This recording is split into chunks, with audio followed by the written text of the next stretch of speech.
नमस्कार, आप देख रहे हैं हल्ला बोल टीवी। मैं हूं अली। मनीष चंद्रवंशी, शंभू गर्ल्स हॉस्टल का मालिक मनीष चंद्रवंशी उर्फ मनीष रंजन जब जहानाबाद से पटना आया था तो वो चतुर्थ वर्गीय कर्मचारी के रूप में एक हॉस्पिटल में सिर्फ 15,000 की नौकरी करता था।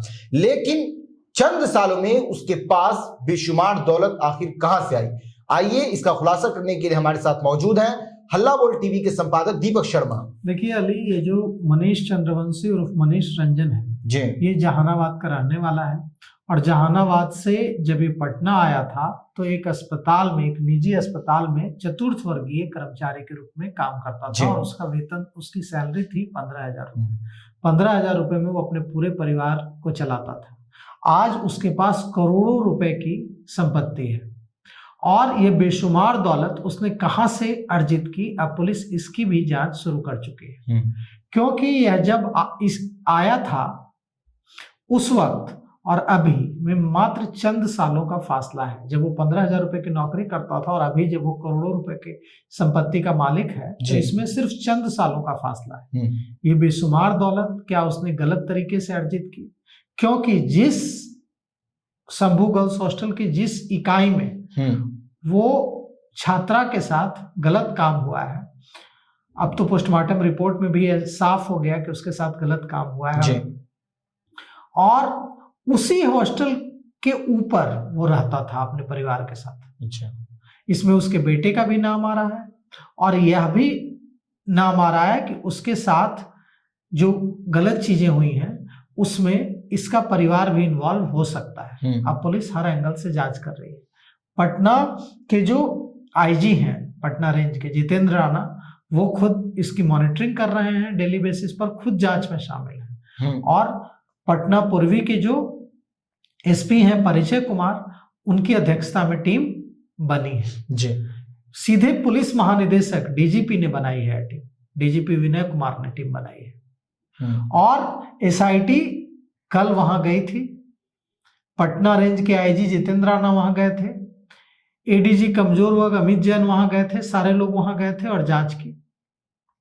अब जो ये बात सामने आ रही है कि उसके 22 हॉस्टल्स यहाँ चल रहे हैं। 22 हॉस्टल। जो आदमी चंद साल पहले तक एक निजी हॉस्पिटल में 15,000 रुपए की नौकरी करता था, उसके पास बेशुमार दौलत, करोड़ों की दौलत, 22 हॉस्टल कहां से आए? बिल्कुल, क्या वो उसकी कई लड़कियां, कई छात्राएं उसके शिकार हो चुकी हैं और वो कोई स्कैंडल चला रहा था, कोई रैकेट चला रहा था यहाँ, और जिसमें शामिल होने से इस लड़की ने इनकार किया तो उसकी कीमत उसको जान देकर चुकानी पड़ी। क्योंकि कल पूर्व आईपीएस अधिकारी जयप्रकाश सिंह हल्ला बोल टीवी के दफ्तर आए थे और उन्होंने जो जानकारी दी, उन्होंने बताया कि जब वे लोग जहानाबाद पहुंचे और जहानाबाद के पतियावा गांव जाकर पीड़िता के परिजनों से बात की तो बताया उनकी माँ, पिता, चाचा, मामा ने कि वे लोग जब पहुंचे तो थाने में तो देखे कि एक व्यक्ति बहुत वीआईपी ट्रीटमेंट के साथ बैठा हुआ है और हीटर पर अपने हाथ सेक रहा है। सारे लोग उसकी खातिरदारी में लगे हुए, पुलिसकर्मी। पूछा कि ये कौन है तो पता चला कि यही मनीष चंद्रवंशी है, मनीष रंजन है, जो एक्यूज्ड है। उसको पुलिस वीआईपी ट्रीटमेंट दे रही है, हीटर दिया जा रहा है उसको कि ठंड न लगे, उसको वीआईपी ट्रीटमेंट दी जा रही है जी। तो सोच लीजिए कि उसके हाथ कितने दूर तक पहुंचे हुए थे। बिल्कुल, कहा जा रहा है कि वो जो रोशनी कुमारी है, जो चित्रगुप्त नगर थाना की एसएचओ है, वो और दूसरे जो एसएचओ हैं उस इलाके के, जिस इलाके में उसका हॉस्टल है, उन इलाकों के एसएचओ को एक बंदी बंधाई रकम देता था हर महीने। और यह आरोप पूर्णिया के सांसद की बंदी बंधाई रकम देने का आरोप किसने लगाया है? तो यह इस बात की जानकारी पूर्णिया के निर्दलीय सांसद पप्पू यादव ने दी है जी। कि ये जो हॉस्टल संचालक है ये हर थाने को, जिस थाना क्षेत्र में उसका हॉस्टल है, उसको हर महीने एक बंदी बंधाई रकम देता है और इसीलिए पुलिस ने शुरुआत में उसको बचाने की कोशिश की। अगर आप मतलब पुलिस को भी मिला है, पुलिस, आप सोचिए, एकदम भ्रष्टाचार का मामला है। आप सोचिए कि जिस समय ये वारदात हुई उसके बाद पुलिस ने इस पर पर्दा डालने की कोशिश की। पुलिस ने इसको आत्महत्या का मामला बताया और जो लोग इसको न्याय की मांग को लेकर आंदोलन कर रहे थे उसको बुरी तरह से पीटा, लाठियां बरसाई, लाठियां मारी कारगिल चौक पर। और जो लोग आंदोलन कर रहे थे उस छात्रा को न्याय दिलाने के लिए उनको चिन्हित करके उनको नेम एक्यूट बनाया। मारा तो मारा, वीडियो बनाया, वीडियोग्राफी में गाली भी दी। नहीं, वो भी उतना खतर। देखिए, अगर किसी पढ़ने लिखने वाले युवा को 4 लाठी पड़ती है ना, तो इससे उसका करियर खराब नहीं होता है, लेकिन इससे उसकी जिंदगी बर्बाद नहीं होती है। कोई गाली दे देता है तो लड़ रहा है न्याय के लिए, वो तो योद्धा है, गाली दो या मारो उसके लिए वो तैयार होकर गया है। लेकिन जब आप किसी मामले में उसको नेम एक्यूट बनाते हैं तो उसकी जिंदगी तबाह हो जाती है। जब एफआईआर में आप उसको नेम्ड एक्यूट बनाते हैं तो उससे उसको नौकरी मिलने में, उससे उसको करियर में दिक्कतें आती हैं। तो जानबूझकर युवाओं को नेम एक्यूट बनाया गया ताकि इस मामले में लोग डर जाएं और आंदोलन न करें। परिवार को मोटी रकम का ऑफर दिया गया, पैसे का ऑफर दिया गया ताकि बात दब जाए। अब कहा जा रहा है कि ये जो मनीष चंद्रवंशी है, मनीष चंद्रवंशी उर्फ मनीष रंजन, इसके जो शंभू गर्ल्स हॉस्टल जहां ये कांड हुआ है वो करोड़ों रुपए की बिल्डिंग है और वो बिल्डिंग उसी के नाम पर है और वो गलत तरीके से विवादित जमीन पर बनाई गई बिल्डिंग है। यह भी पता चला है कि ये कोरोना के समय में ये ऑक्सीजन सप्लाई का काम करता था मनीष चंद्रवंशी, और उसमें भी इसने गलत तरीके से काफी फर्जीवाड़ा किया है। पुलिस अभी इस एंगल से भी जांच कर रही है। पुलिस इसके तमाम जो काले चिट्ठे हैं वो अब खोलने में एसआईटी जुट गई है जी। यह भी पता चल रहा है कि इसके पास 2 एपिक मतदाता पहचान पत्र थे, एपिक कार्ड मिले हैं इसके पास, और 2 जगहों पर यह मतदाता है और इसकी योजना मुखिया का चुनाव लड़ने की है अपने जिस इलाके से आता है वहां से, और इसी के लिए तैयारी कर रहा था।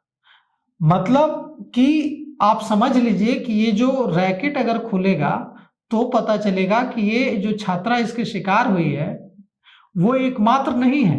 ऐसी कितनी छात्राएं इसके शिकार हुई होंगी जिनकी आवाज दब गई होगी, जिनकी आवाज सामने ही नहीं आई होगी। अगर इस मामले में छात्रा के परिजन और दूसरे जो सामाजिक कार्यकर्ता हैं वो आगे आकर लड़ाई नहीं लड़ते तो ये बात सामने आती नहीं। पुलिस ने तो इसे आत्महत्या का मामला करार देकर, नींद की गोलियों को ओवरडोज का मामला करार देकर रफा दफा कर दिया था। बिल्कुल। अब इस मामले में कई लोग फंसेंगे अली। जो प्रभात मेमोरियल हॉस्पिटल के जिन डॉक्टर्स ने गलत रिपोर्ट दी थी और कहा था कि छात्रा के साथ कोई गलत काम नहीं हुआ, वो डॉक्टर्स भी अब फंसेंगे कि आपने ये गलती है या अभी साजिश का हिस्सा है। क्योंकि कहा जा रहा है कि ये जो मनीष चंद्रवंशी उर्फ मनीष रंजन है, इसके परिवार के लोग उस अस्पताल में, प्रभात मेमोरियल हॉस्पिटल में डॉक्टर हैं, और उन लोगों ने मिलकर ये पूरी साजिश रची कि इसको और जानबूझकर उस छात्रा को प्रभात मेमोरियल हॉस्पिटल में ले जाए, उसको मारने की साजिश रची गई। क्योंकि उसकी मां ने बताया कि जब उसकी मां ने उससे पूछा कि तुम्हारे साथ गलत काम हुआ है बेटा, तो उस छात्रा ने कहा कि हाँ, ऐसे सिर हिलाकर कहा कि हाँ। और अब पोस्टमार्टम रिपोर्ट बता रही है कि वो 1.5 से 2 घंटे तक वो छात्रा लड़ी गलत काम करने वालों से और उसने विरोध किया। तो कुल मिलाकर के अब यह मामला जो है, हमें पूरा भरोसा है कि आईजी जितेंद्र राणा, पुलिस महानिदेशक विनय कुमार खुद नजर रख रहे हैं इस पूरे एसआईटी के काम पर, मॉनिटरिंग कर रहे हैं आईजी जितेंद्र राणा इसके, लेकिन इस पर खुद पुलिस महानिदेशक विनय कुमार नजर रख रहा है। तो कुल मिलाकर के अब यह है कि ये जो चंद सालों में 15,000 की नौकरी से करोड़ों रुपए तक पहुंचने वाला, बेशुमार दौलत अर्जित करने वाला ये जो व्यक्ति है, इसके तार कहां से जुड़े हुए हैं, कौन कौन लोग इससे जुड़े हुए हैं, इस पूरे मामले की तहकीकात करके हमें उम्मीद है कि इसे सलाखों के पीछे लंबे समय के लिए पुलिस भेजेगी इसे, क्योंकि ये जो मामला है इसमें सजा होगी तो आजीवन कारावास टिल डेथ होगा जी। तो अब देखिए इस मामले में जांच में क्या कुछ निकल कर आता है। डर सिर्फ एक बात का है कि इस मामले की लिपापोती की कोशिश अभी भी चल रही है, क्योंकि ऐसा कभी नहीं होता कि पीएमसीएच किसी पोस्ट, जब पीएमसीएच एक बिहार का एक बड़ा अस्पताल है, जी। उसके पास इंफ्रास्ट्रक्चर की कोई कमी नहीं है, बिल्कुल। कि पीएमसीएच जब पोस्टमार्टम रिपोर्ट देता है तो उसको सेकंड ओपिनियन के लिए एम्स भेज दिया जाए, ऐसा नहीं होता है। पीएमसीएच ने दिया है तो उसको मानिए, वो सरकारी अस्पताल है, बिहार के सबसे बड़े अस्पतालों में से एक है, लेकिन उसको सेकंड ओपिनियन के लिए एम्स भेजा गया है। कहीं ऐसा ना हो कि एम्स में गड़बड़ झाला करके कोई ऐसी रिपोर्ट बनवा दी जाए जिससे फिर से इसको रूल आउट कर दिया जाए कि छात्रा के साथ गलत काम हुआ है। तो इसीलिए पुलिस महानिदेशक विनय कुमार, आईजी जितेंद्र राणा इसकी रोज मॉनिटरिंग कर रहा है, और हमें उम्मीद है कि ऐसी गलत कोशिश करने वाले लोग अब हिम्मत नहीं करेंगे। जिन लोगों ने प्रभात मेमोरियल हॉस्पिटल में गलत रिपोर्ट बनाई और छात्रा के साथ गलत काम होने से इनकार करने की रिपोर्ट बनवाई, वो अब इसमें सफल नहीं हो पाएंगे।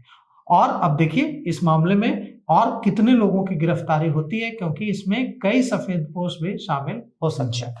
तो सुना आपने। इन तमाम बातों को सुनने के बाद आपको क्या लगता है, क्या मनीष चंद्रवंशी उर्फ मनीष रंजन, जो चंद वर्षों पहले सिर्फ और सिर्फ 15,000 की नौकरी करता था, आज करोड़ों का मालिक है? क्या ये उसकी मेहनत की कमाई है या ये ब्लैक मनी है? आपको क्या लगता है? अपनी राय कमेंट्स बॉक्स में जरूर दें। तो फिलहाल इस पेशकश में इतना ही। आए की खबरों के लिए बने रहे हल्ला बोल टीवी के साथ। धन्यवाद।